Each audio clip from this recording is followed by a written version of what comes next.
अतूट प्रेम. 8. लावण्याने मिहीरचा संशय विश्वासघातात बदलण्याआधीच एक समजूतदार स्पष्टीकरण तयार केलं होतं. तिने व्हीलचेअरमध्ये काही बिघार असल्याचं सांगितलं. यामुळे सायलीने तिची तक्रार जरी केली तरी मिहीरला सायली क्रूर आहे असंच वाटेल. हा एकाच दगडात 2 पक्षी मारण्याचा खेळ होता. पण मिहीरच्या प्रतिक्रियेमुळे लावण्या खूप अस्वस्थ झाली. पूर्वी तिला माहीत असलेला मिहीर कधीच दुसऱ्याच्या बाजूने तिच्यावर प्रश्न उपस्थित करायचा नाही. आज त्याने केवळ प्रश्नच नाही विचारला, तर सायलीमुळे तिच्यावर संशयही घेतला होता. लावण्याने आज परिस्थिती सांभाळून घेण्यासाठी एक युक्ती वापरली होती. तिला स्वतःचे हात घाण करण्याची सवय नव्हती. जर तिला कोणाला आपल्या मार्गातून हटवायचं असेल, तर ती दुसऱ्याला ती घाणेरडी कामं करायला लावायची. मिहीर गेल्या 2 वर्षात सायलीसोबत होता. या विचाराने लावण्याने तिच्या हाताच्या मुठी गच्च आवळल्या. तिचा सुंदर चेहरा रागाने लालबुंद झाला. सायलीची ही हिंमत कशी झाली? थांबच, मिहीर पुन्हा माझाच होईल, ती मनात हट्टाने म्हणाली. हवेत डिसइन्फेक्टंटचा तीव्र वास पसरला होता. धुक्याच्या वातावरणात मिहीर सायलीकडे तिरस्काराने तोंड वाकडं करत पाहत होता आणि विचारत होता, तू गरोदर आहेस? पुढच्या क्षणी तो निर्दयीपणे म्हणाला, ताबडतोब गर्भपात कर. कधीच नाही, सायली किंचाळली. तिचे डोळे अचानक उघडले तेव्हा ती थंड घामाने भिजली होती. सगळं पांढरं दिसत होतं, भिंती, छत आणि टेबल. सायलीला थोडा वेळ लागला तेव्हा तिला समजलं की ती रुग्णालयात आहे आणि तिने नुकतंच पाहिलेलं दृश्य फक्त स्वप्न होतं. तिने सुटकेचा निश्वास सोडला. तिचा श्वास लवकरच स्थिर झाला. अचानक दरवाजा उघडला आणि कोणीतरी आत आलं. तो पुरुष सडपातळ, देखणा होता आणि त्याने सोन्याच्या फ्रेमचा अरुंद चष्मा घातला होता, ज्यामुळे तो अत्यंत देखणा दिसत होता. सायलीचे डोळे आश्चर्याने विस्पारले. हा तो शेवटचा माणूस होता ज्याला ती आता इथे पाहण्याची अपेक्षा करत होती. हेमंत, तू इथे काय करतोयस? तिने गोंधळलेल्या नजरेने भुवया उंचावत विचारलं. मी पार्किंग लॉटमध्ये निकिताला भेटलो. ती कोणाशी तरी भांडत होती, पण तिला तुझी काळजी वाटत होती म्हणून तिने मला तुला आधी शोधायला सांगितलं. हेमंतने संयमाने स्पष्ट केलं. सायलीच्या आठवणी लाटेसारख्या उसळल्या. तिने तिच्या पोटाला स्पर्श केला. तिचं बाळ ठीक आहे का याची तिला चिंता वाटत होती. तिला विचारायचं होतं त्याला, पण ती अडखळली. माझं?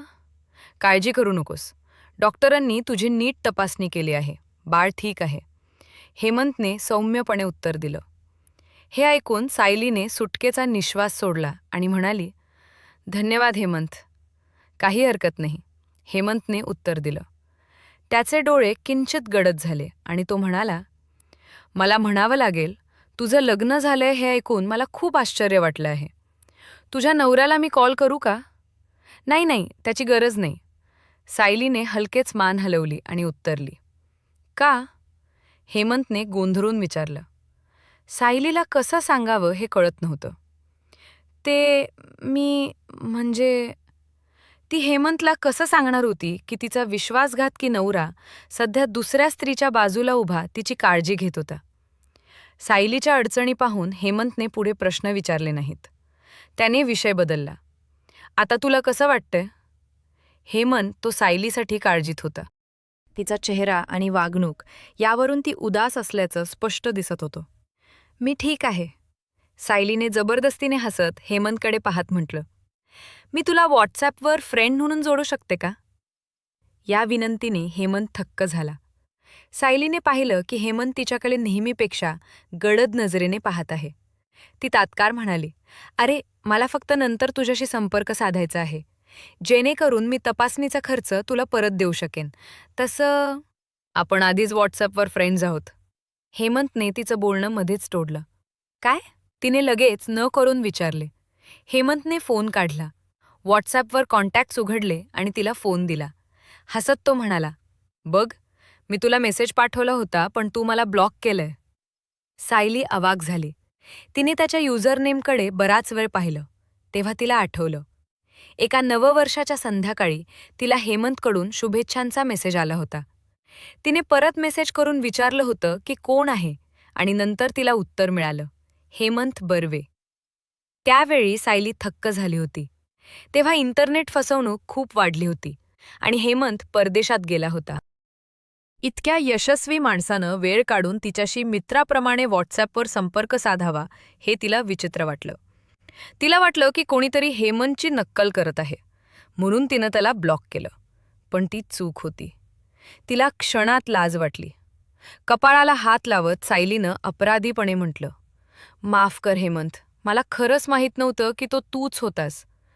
खरं सांगायचं तर मला वाटलं कोणीतरी फसवणूक करणार आहे, म्हणून मी तुला ब्लॉक केलं. आता मी तुला ब्लॅकलिस्टमधून काढते. सायली तिच्या फोनवर टॅप करत होती. अचानक तिचा फोन बंद झाला. तिची लाज आणखी वाढली. काही हरकत नाही, नंतर मला अनब्लॉक कर. हेमंतनं मोठ्यानं हसत आनंदानं म्हटलं, आधी नीट विश्रांती घे, निकिता लवकरच येईल. त्याचं उबदार हसू सायलीला कॉलेजच्या दिवसांची आठवण करून गेलं. त्याची उपस्थिती आणि हसू यामुळे तिचा मूड तात्काळ उल्हसित झाला. हेमंत! सायलीनं त्याला दाराकडे जाताना हाक मारली. ती थोडा वेळ अडखळली आणि म्हणाली, बाळाबद्दल तू गुप्त ठेवशील का? जर निकिताला माझ्या गरोदरपणाची माहिती झाली तर ती माझ्या नवऱ्याशी भांडेल आणि कदाचित गोष्टी वाईट होतील. तिला आता आणखीन अपमान सहन करायचा नव्हता. सायलीचं बोलणं ऐकून हेमंतनी पुढे प्रश्न न विचारता फक्त मान हलवली. तो बाहेर जाताना त्याने सायलीकडे, जी बेडवर आडवी पडली होती, एक चोरटी नजर टाकली. तिच्या सौम्य डोळ्यात गूढ भाव फिरताना त्याने पाहिलं. तिचं कपाळ आठ्यांनी भरलं होतं. थोड्या वेळाने तो मागे वळला आणि निघून गेला. सायलीची नजर बेडसाईड टेबलवरच्या अल्ट्रासाऊंड अहवालावर पडली. त्या धूसर काळ्या-पांढऱ्या चित्राने तिचं हृदय एका विचित्र उबदारपणाने भरलं. खरं तर तिने गर्भपाताचा विचार केला होता.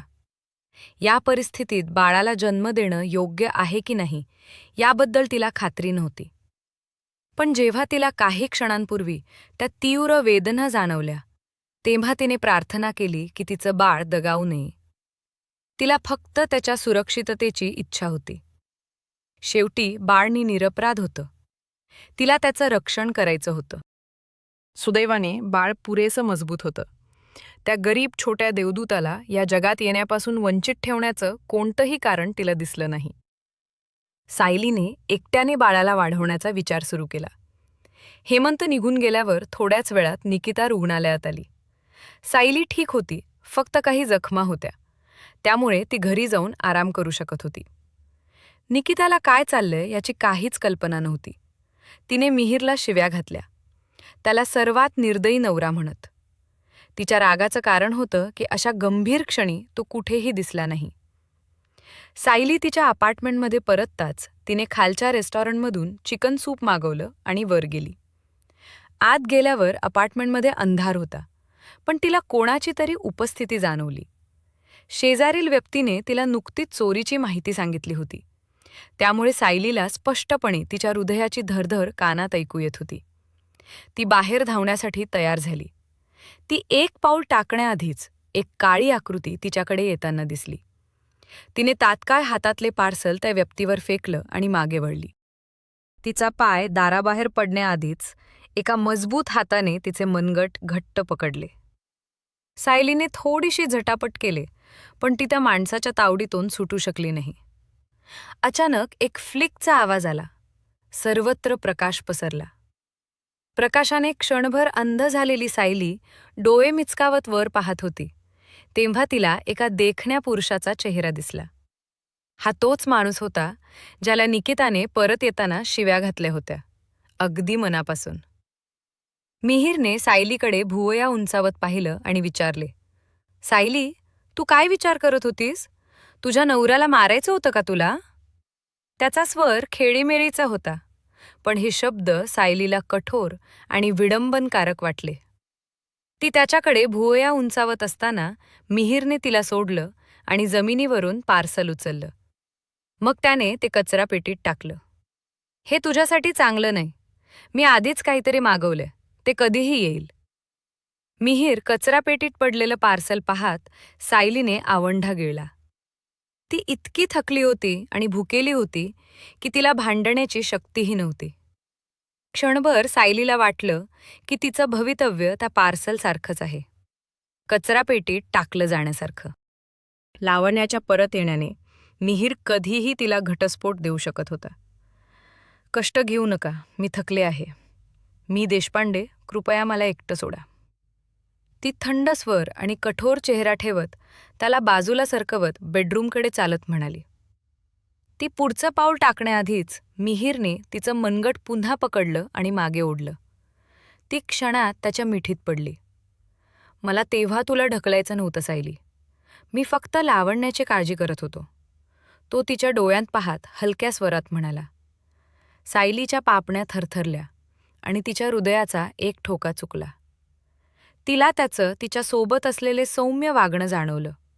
पण मग तिने स्वतःलाच समजावलं की ती पुन्हा स्वप्नात रमली आहे. मिहीरचा आवाज नेहमीच थंड आणि काहीसा सौम्य होता. आता त्या सौम्यपणात रमण्याआधीच तिच्या हृदयाला बोचणी लागली. या क्षणी त्यांची शरीरं खूप जवळ होती. सायलीला त्याचा सुगंध जाणवत होता आणि त्याच्यासोबत एक अनोखा स्त्री सुगंध होता, जो नक्कीच तिचा नव्हता. हाच तो सुगंध होता जो तिला लावण्याजवळ असताना जाणवला होता. लावण्याने त्याला मिठी मारली असेल तेव्हाच हा सुगंध त्याच्यावर उमटला असावा. त्यांच्या त्या स्थितीचा विचार करताच सायलीला मळमळायला लागलं. तिने मिहीरला ढकललं आणि बाथरूमकडे धावली. जोपर्यंत तिने पोटातलं सगळं बाहेर काढलं नाही तोपर्यंत तिला बरं वाटलं नाही. तोंड पुसत ती बाथरूमच्या दारापाशी आली तेव्हा मिहीरने तिचा रस्ता अडवला. त्याने तिचा हात पकडला आणि तिला काळजीने विचारलं, तुला काय झालंय?